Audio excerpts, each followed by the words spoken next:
let's get into it with college football. BRF, I'm gonna let you go first, man.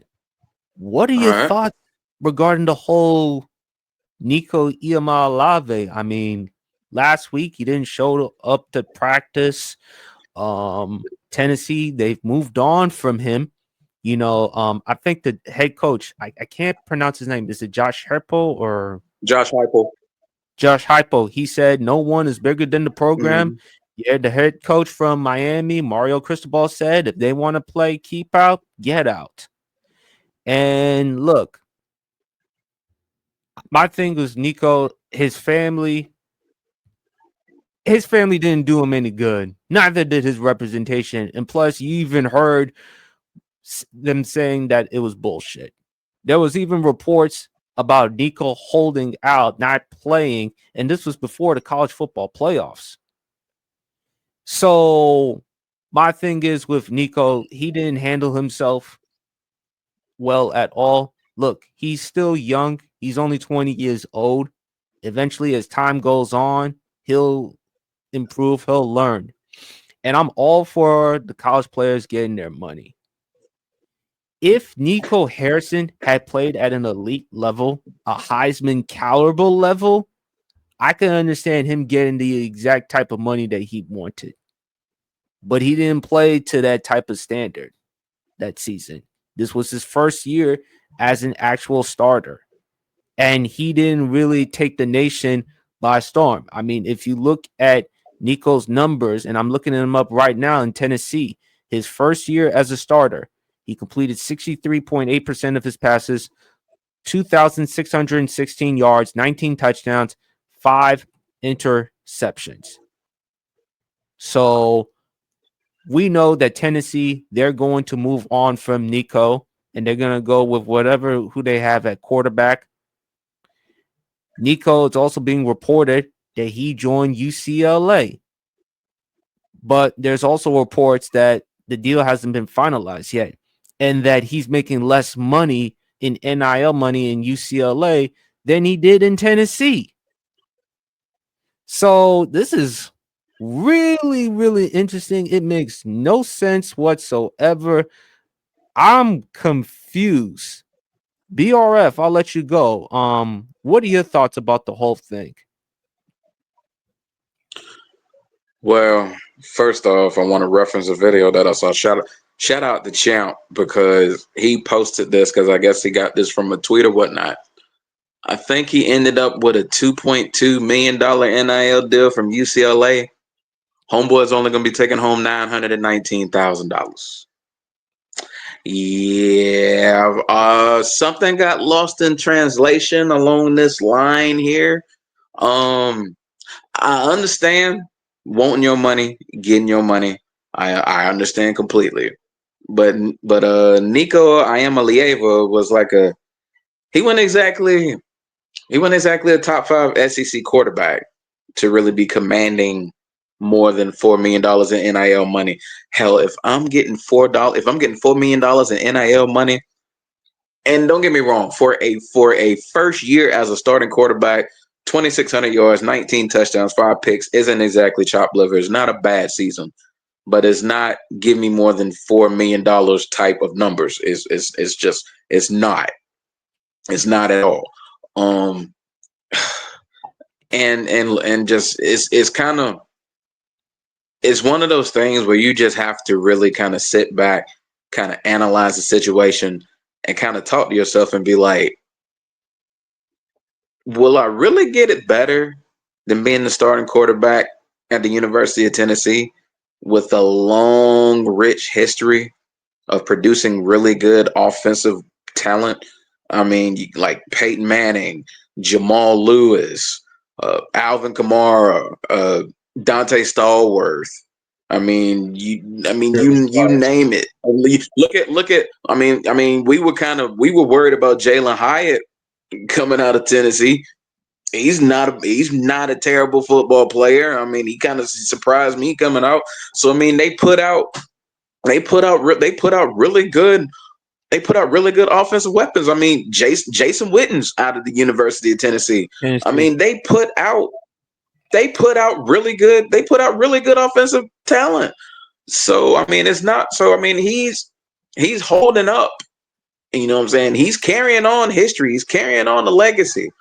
So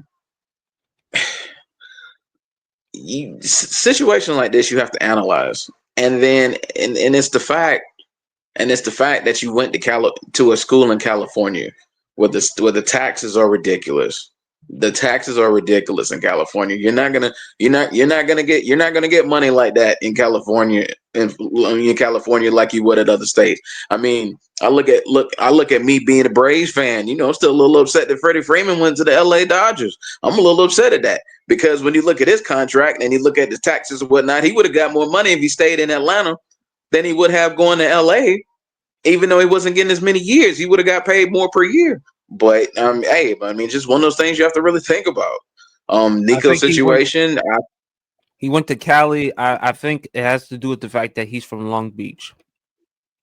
makes sense, and hey, and that definitely makes sense. Wanting to be a little closer to home. I can't be mad at a dude want to be closer to home, be close to the family. I can't be mad at that at all.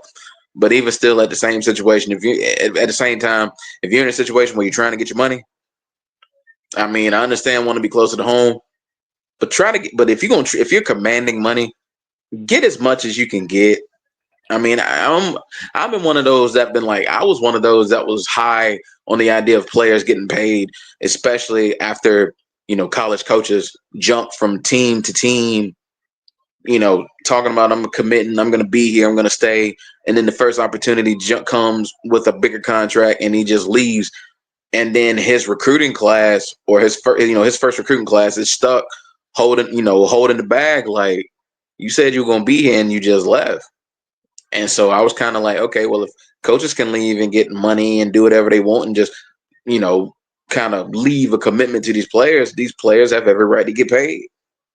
And I think to an extent it has kind of gotten a little out of control because it feels like NFL free agency a little bit. These players holding out now and commanding these big deals and I but it just kind of if you're trying to prepare yourself for the next level to be an NFL quarterback, some of these franchises are gonna let you look at you like if you're already doing stuff like this, trying to commanding and looking at the money that you're getting in college, are we really gonna trust you come free agency as far as like wanting a big money contract? We really gonna trust you like that? You gonna hold out on us the same way? So a lot of these NFL GMs are looking at some of these players like, I'm kind of jury's still out on them. I don't know if I trust them yet. Nico should have looked at this situation a little better. He really should have. And I mean, being like a mid-tier SEC quarterback, getting the type of SEC, getting the NL money he was getting, that's one of the situations. You know what? Maybe I should have left it alone. I should have stayed. Because I mean, what do I gain? Yeah, I'm closer to home, but I'm closer to home, yes, but I'm not getting as much money. Nowhere near as much money. Like basically a fifth of the money you're getting you would have got at Tennessee. You're gonna be bringing home at UCLA when you look at taxes and stuff like that. So I feel like it's just one of them situations that just wasn't analyzed correctly. And hey, look, I want him to do well. I wish him nothing but the best being in UCLA. I mean, he's got it. I mean, he's a talented quarterback. He's a talented quarterback. He's got a good arm. He's obviously athletic. We saw some of that in the Georgia game. His ability to just get first downs and keep the drive moving and just moving the chains. He's got abilities. He definitely has abilities.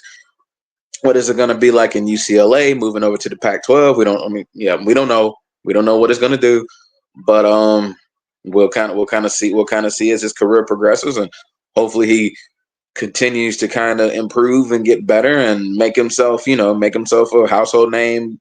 Come NFL draft time when he's ready to come out, because we're already talking about him as being one of the top 3-4 quarterbacks in his class when he comes out when he comes out to be drafted for the NFL. So he's got a lot to look forward to.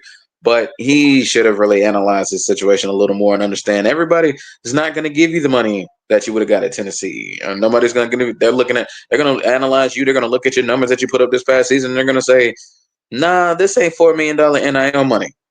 So he should have analyzed the situation better. I get the family's trying to, they're trying to toot the horn for him. They're trying to get him out there, but you kind of had it made at Tennessee, and you left a lot of money on the table trying to be greedy.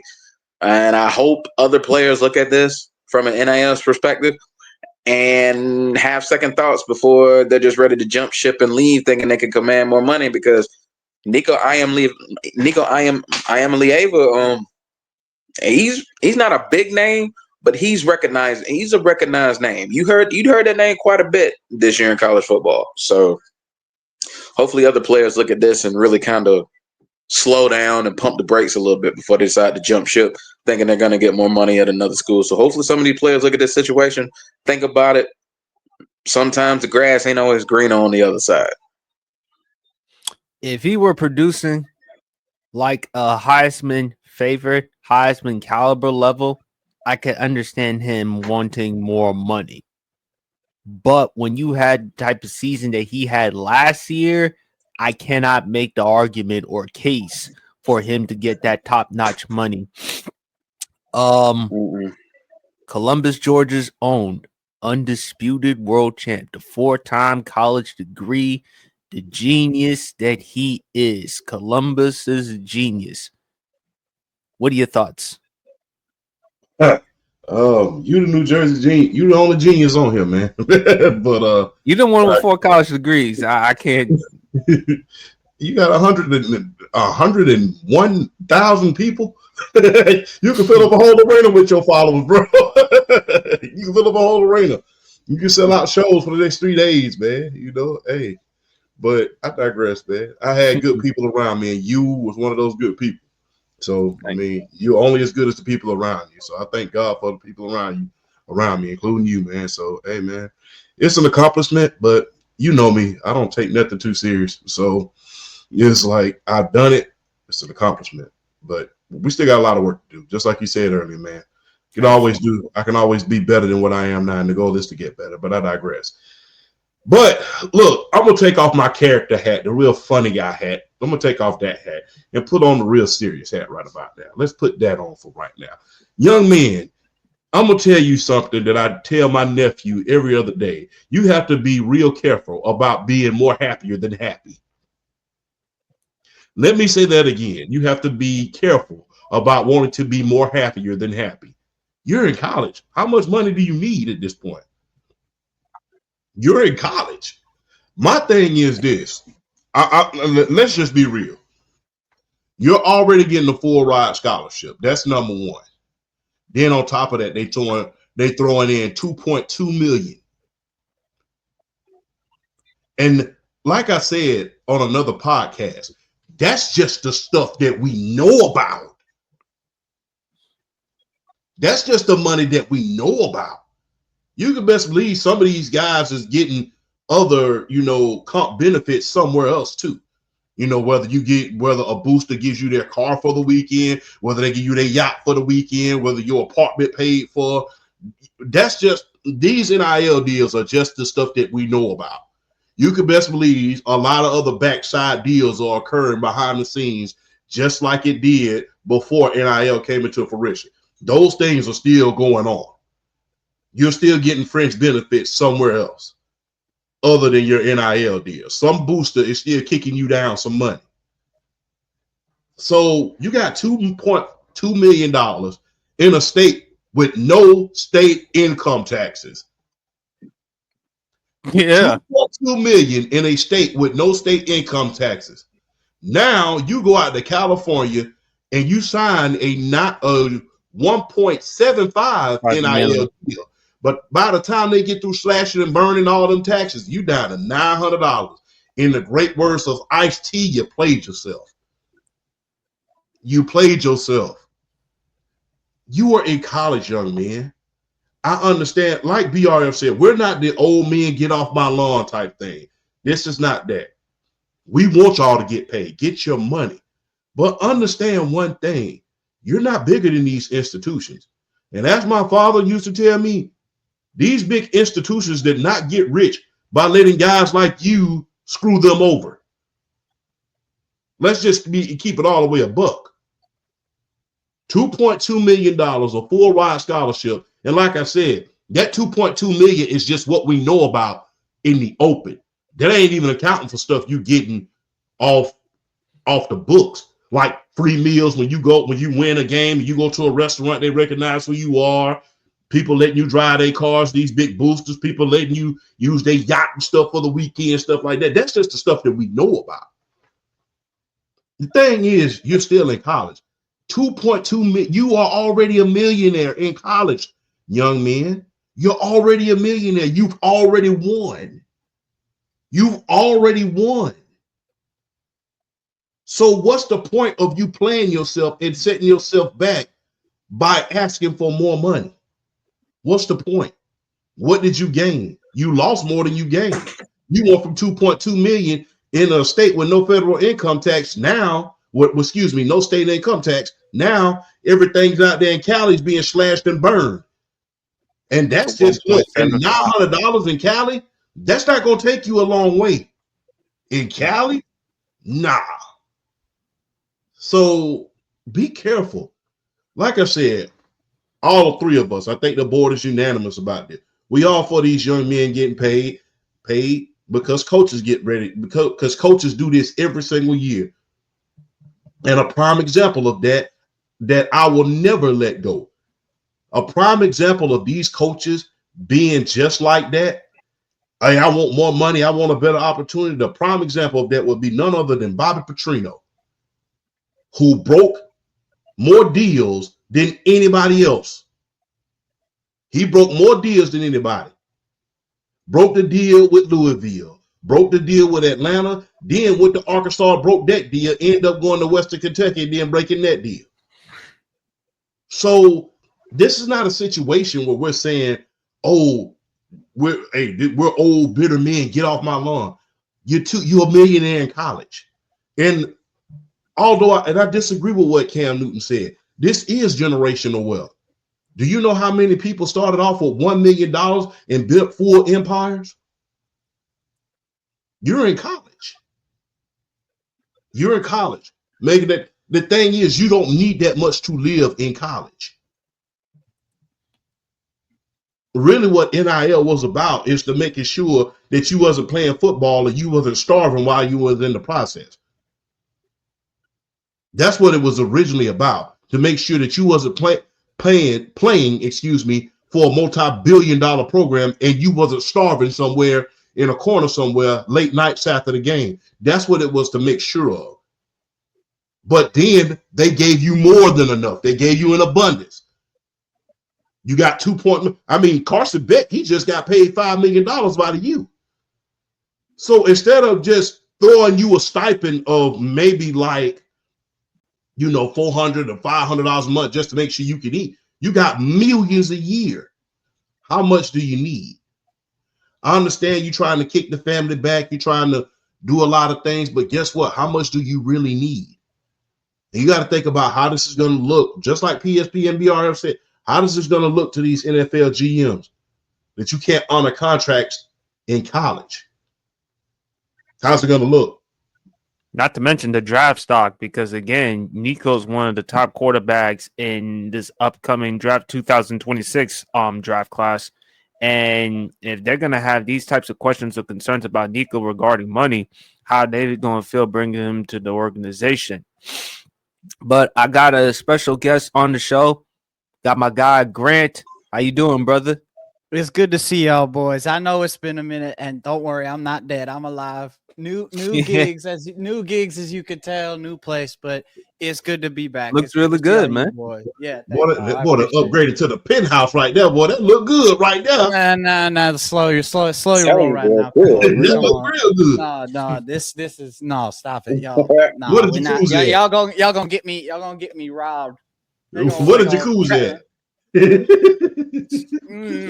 It's named. But it looks really nice, man. It looks really nice. Yeah, I appreciate it. But it's good to see y'all, boys. Appreciate y'all for having me on. No problem, Grant. What are your thoughts about the whole Nico thing? Oh God. All right. I knew we were gonna talk about this, so let's just rip the band-aid off. This whole thing is stupid. I give credit to Tennessee where credit is due. I'm gonna start off with this. I want to make this perfectly clear. I am pro college football in the end. And before y'all start saying, oh, you're pro players' rights, I am pro college football.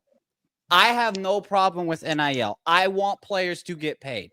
If you are making millions for your institution or for your school and you're not receiving a cut of that, that's not fair. Because we have seen players in the past, aka Johnny Manziel, who generated millions for A&M to essentially build them their new stadium and never got a piece of it until he got in. So at least he got to the league.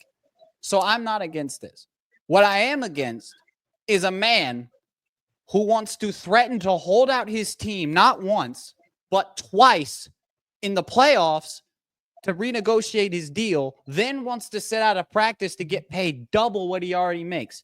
This kid makes $2.5 million a year. There's not a lot of people that get that in college, especially at this level, for a freshman to get into this position. And keep in mind, this has been only 1 year.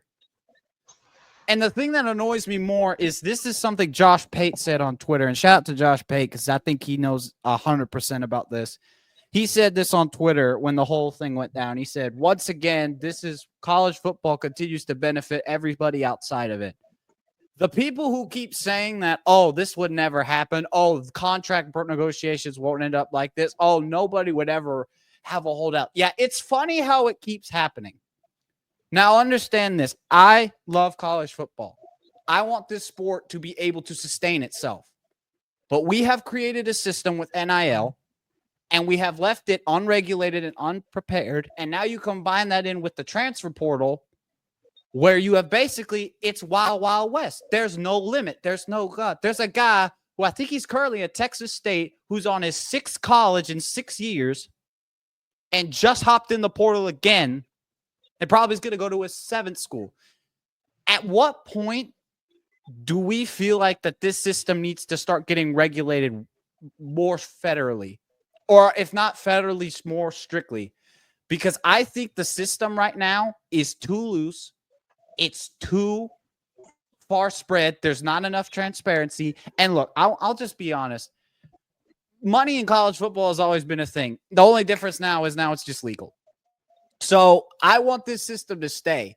But for Nico to do what he did, and I'm not really trying to put the blame on Nico because I think he was getting his assist or his advice from outside sources, i.e. like an agent, to essentially tell him to do this. And now he's going to UCLA. And that garbage that freaking his father said on Twitter about the offense wasn't set for him. No, it was because y'all were trying to get more money. You tried to hold out. Heupel said, yeah, we're done. And he cut you. That's what happened. So don't spare me that garbage about offense because that is not – because Josh Heupel got Joe Milton drafted. If he could get that guy drafted, with all due respect, this wasn't an offensive issue. And what I hate about it more is I feel like this could have gotten 10 times more worse. And just we haven't seen what it can be yet. Because let's just say hypothetically, Heupel says yes, they cave in and pay him. That sets off a lever of complete catastrophe. Because then you probably would see a pattern of other players. I wouldn't say this immediately, but over time, start to be like, yo, if this guy can hold out and get paid double, what if I hold out and ask for triple? And what if I do this? And what if I don't go to this practice? And what if I don't play this game unless you pay me? Like, it can only get worse. So for me, the system has to be regulated and there has to be more transparency. Because if you have situations like this going on where you have players like trying to completely shut down the program, not the program, but shut down the team in exchange for money, I don't think that's going to work. And look, no one won in this situation. Don't let anyone say, oh, Tennessee got the right decision. Because, look, Tennessee's 2 backup QBs at the moment. I think they're both pretty solid, but they're not on Nico's level. They're not the type of guys that are going to get this team to where they need to be. And as for UCLA, it's a great addition, but UCLA has so many holes offensively. It's kind of like you're just throwing this kid in there and expecting it to work. The only reason why he was over there anyway is because they eventually decided to pay him. Not to mention he's from Cali. That is true. So look, at the end of the day, this is what we've set up. We've set up a system like this. And unless we want this to get worse, which I'm telling you now, if you do not think this can get worse, you are stupid because it could and it will unless we regulate this. Because now it has gotten to a point where, and I say this with all sports, but college football is going to become essentially a bidding war where the top schools will get the most candidate. If Ohio State won a national championship with like a $20 million roster, what do you think another big school could do with like double that money? They could run college football for like 5 years and then every single school could get shut out unless there's some form of transparency. And look, this whole thing it's sad because I had my expectations for Nico. I thought he was, I said after the game against Ohio State, I said Tennessee had an unbelievable team, and I thought they had a bright future under him. And it's sad that it has to go this way, but I hope UCLA works for him. I wish nothing but the best for the kid. But look, it's unfortunate that this is the system that has been developed under college football. And I just feel like this is something, this was like, we could have, like I said, this could have ended 10 times worse, but we're lucky it didn't. So, I think it's silly, but at the end of the day, this was what whoever was representing him thought was best, and they have to move on. But it's unfortunate because I felt like he could have developed such a great career at Tennessee, and it all just fell apart because of money. Yeah, speaking of that, Nico even spoke about the playoff holdout reports.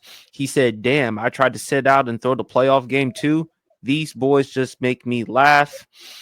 And one of his teammates, his former Tennessee teammate, said, me and I'm gonna throw this game right now. He just posted it on his Instagram story as we speak. But my thing is, go ahead, champ. Quick question. I want to ask the colonel real quick before you go, PSP. Do we owe Nick Saban and Dabo Swinney an apology? Yes. Because the thing is this. They warned us about what was going to happen. Fortunately for Nick Saban, he retired before stuff just got out of hand. He just felt like I had enough. Yeah, and we was criticizing, myself included. I am included. And we was criticizing Dabo Swinney to the high heavens because he said, I'm going to stick to the traditional way of me recruiting.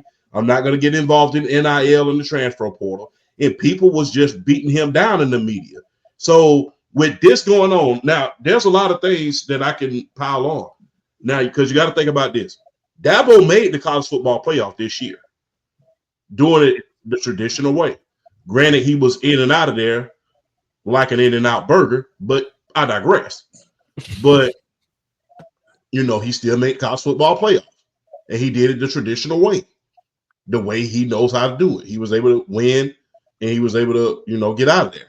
But you have to ask yourself, with him winning the college football, going into the college football playoff, with Nico, this thing with Nico happening, with the rumors going on about the players possibly holding out of the college football playoff. Because it wasn't just Tennessee. It was rumored there was a lot of other teams as well. So with him, with all of that, I think it's time to say, hey, we owe Dabo an apology, and we owe Nick Saban an apology as well. Because guess what? Although coaches have those, it's still a buyout. There's still regulations on what have you. And guess what? There's still buyout rates, although they can go somewhere and get another fat contract, but that's another story for a whole nother day. But the thing is, for these players, guess what? You're hopping from school to school. You're getting contract after contract with no regulations. And guess what?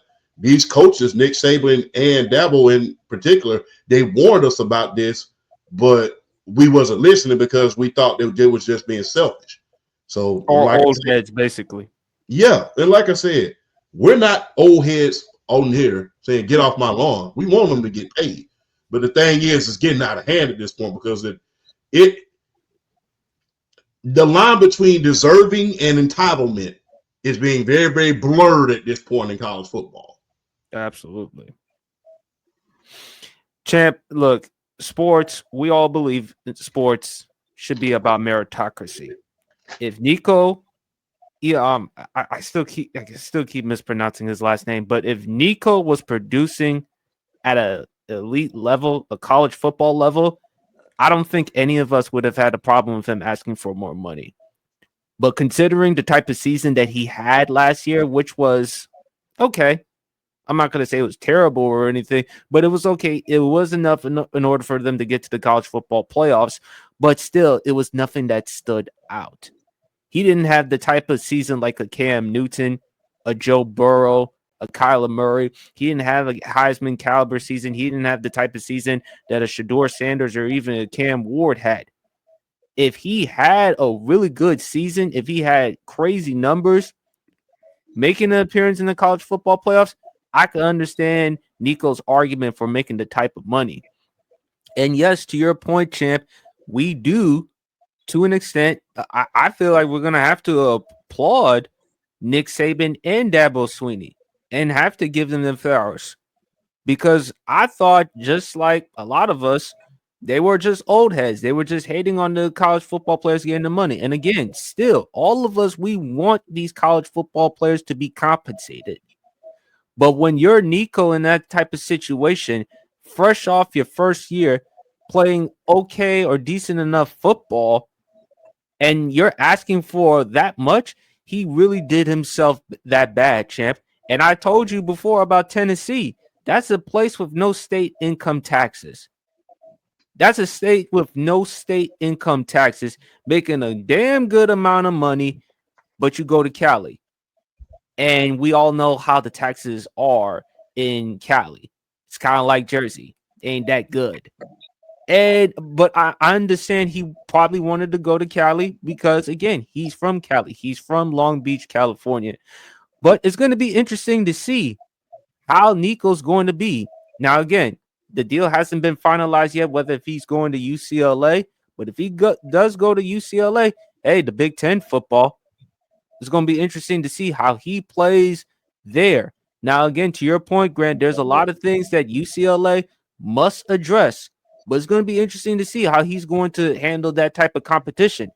If he had if he had some struggles going up against the SEC, imagine what he's going to be against the Big Ten. So I hope for Nico it works out. As for Tennessee, it seems to me they're handling this well. They're moving on from Nico. They're saying, you know what? Unfortunately, both sides couldn't get the deal done, and neither side looks well. But Tennessee, it seems to me, they're moving on. I don't think any of the quarterbacks are going to pan out or like Nico, but it is what it is. So they've moved on. They feel like the best way is to move on from Nico. And if we don't move on from Nico, it's going to be a constant distraction and it's going to hurt our team.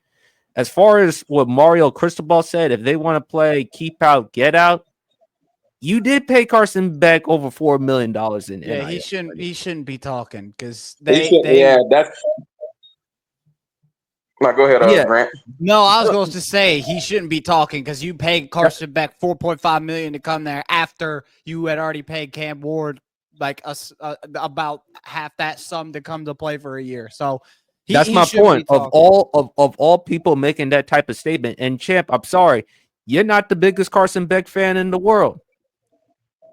So for Mario Cristobal to make that type of statement, saying if they want to play keep out, get out, Don't worry, Chad. We're going to handle business on week one. We're going to beat them up on week one. We got this. It's going. That's one of those. That's right. That's one of those right message, wrong messenger type of situation. But Champ, the only person who handled it well was Lane Kiffin. Did you read the article that I sent you on how Lane Kiffin, when he spoke about the Nico thing, he feels like unless we know all the facts about the situation, it's unfair to poorly judge the kid regarding the money. Either way, his family, they claimed that it was bullshit. It had nothing to do with the money. We know. Come on, bro. Come on. We know. We know. No one is buying it. No one is buying it. No one's buying that. I don't know who his agent is, but like I think this is what I thought happened. I think he got advice from his agent or an outside representative that he had that was like, yo, think this way. If you sit out, they'll probably give you more. And they gave him that mentality. Because I don't think this was his choice. I think he took this advice from someone else. Because I think Nico was thinking this. like long term, and he had this outside, voices coming, like not just from family, but like I just think, this wasn't on him. I'm not gonna put the blame solely on him because I just feel like there was more outside noise going around this whole story than I just think. So I don't think it's fair to put that on Nico himself. Is there anything you Yeah, want to because add? I'm sorry, yeah, PR. no, because that's what I'm going to say. Like, you can't necessarily. I mean, you definitely can't say playing time of offense because he is the starting quarterback. But you're not going to sit here and say, "Oh man, the offense was already built around him." The offense was already pretty much squarely built around him.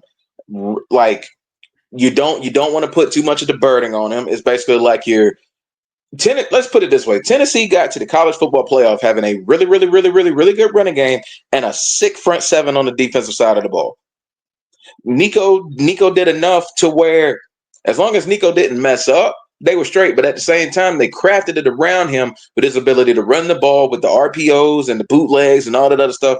They crafted that offense still around his athletic ability. So you're not about to sit here and tell me that offense was not going to be built around Nico Iamaleava when he was clearly going to be the starter and he was clearly going to be the focal point, and they were probably going to open up the offense a little more to give him more freedoms as far as probably audibly calling plays, being able to throw more, being able to run more out of certain pass situations. You know they were going to give him more freedoms coming into his second year in the offense. So you're not about to sit here and tell me that offense was not built around him. Champ? Hey, in fairness to Mario Cristobal, I'm gonna just be real. Those two players didn't hold out. I'm just being real. And anybody who was anybody knew that once Gunnar Stockton came in that SEC championship game, everybody who was anybody knew that Carson Beck's days were numbered. Either he was going to go to the draft, which people didn't know that if he was going to be successful or not, or he was going to enter the transfer portal. So the writing was pretty much on the wall for Carson Beck the minute that Gunnar Stockton came into that SEC championship game, because he had been struggling all year long. And everybody knew his days was kind of numbered. And guess what? In credit to Mario Cristobal, he was able to pay those players and bring them to his program. But the thing is, he had the right message. Now, I understand people will say right message, wrong person, but those players that he paid, they didn't hold out. The writing was on the wall when they left their respective programs. They just wanted to get the best player available. All right. But either way, this whole thing regarding this Nico situation, this is how everyone is feeling. Oh my! Oh no!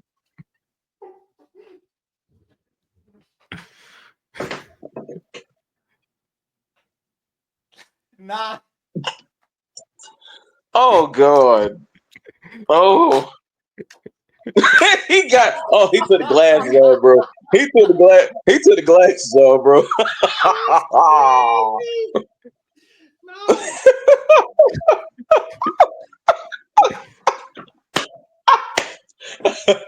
You are wrong. You're horrible. Yeah. Oh no. Oh no. Oh. Champ, you look good, man. You look good. No. No.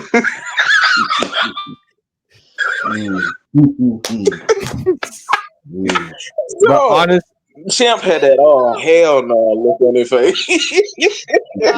Oh no. Oh my God. But Champ, to your point about Mario Cristobal, I understand your point about the two players, but still, do you still feel like when you make that type of statement, was it the right time for you to make the statement? When you said if they want to play keep out, get out? Yeah, because the thing is, like I said, none of those players held out at that moment. Like I said, we all knew that Carson Beck's days were numbered at Georgia the minute that he came out of the SEC championship game. We all knew that his days were numbered. As far as Cam Ward was concerned, look, you got to think about this. At first, he declared for the draft. Then he changed his mind and then went to the University of Miami. He wasn't holding out. Neither did Carson Beck. So he had the right idea. I understand people will say right person, wrong message, right message, wrong person. But the thing is, neither one of those players held out. Cam Ward was on his way to the league. He just was able to get him to rescind his draft status in order to bring him back to Miami. And Carson Beck, like I said, his days were numbered at Georgia anyway. He wasn't going to be the starter anymore, not at when Gunnar Stockton came in on there. So, yeah, I mean, I understand people are going to get on to Mario Cristobal and some of the quote-unquote old heads in college football. But, yeah, he had the right message. Just what? And guess what? The thing is, if I'm willing to pay you already that type of money, the money he paid Cam Ward and the money he paid Carson Beck. Carson Beck making almost $5 million. He's making more than some, and certainly NFL players making on their rookie contract. Hell, he's making more than Brock Purdy. So guess what? If I pay you $5 million and you still want to hold out, I don't blame Mario Cristobal for saying that. I'm already willing to pay you, and you still want to hold out for some more money? Come on now. If you actually look at it, Brock Purdy's current contract with the 49ers is a 4-year, $3.7 million. Brock Purdy, his average annual salary is $934,252. And his contract is set to expire in 2026. They better so not pay damn, him the bag. They Well, better that's not a pay him story. the bag. But I don't Well, think that's they're a going to have story. another. Yeah. That's a different story. I don't think they're going to have another option, though. No, but Brock, to Champ's point, and he brought up about Brock Purdy. Why would you expose your weakness? Because remember how you told me about that, Champ, about what he doesn't do right. Well, the thing is, he openly admitted that he can't see behind some of the offensive linemen on his team. Why you would say that when you're in the middle of a darn contract negotiation is beyond me. That is beyond me. So the thing is, it's just a lot of the. And then you had another player. He came out. I think he's one of the players that's in the draft. He came out and said he don't like to watch film. So I don't know what's up with these modern day players and them playing themselves. But you need to learn to keep your mouth closed. It's better to be thought of as a fool than to open your mouth and remove all doubt. Well said.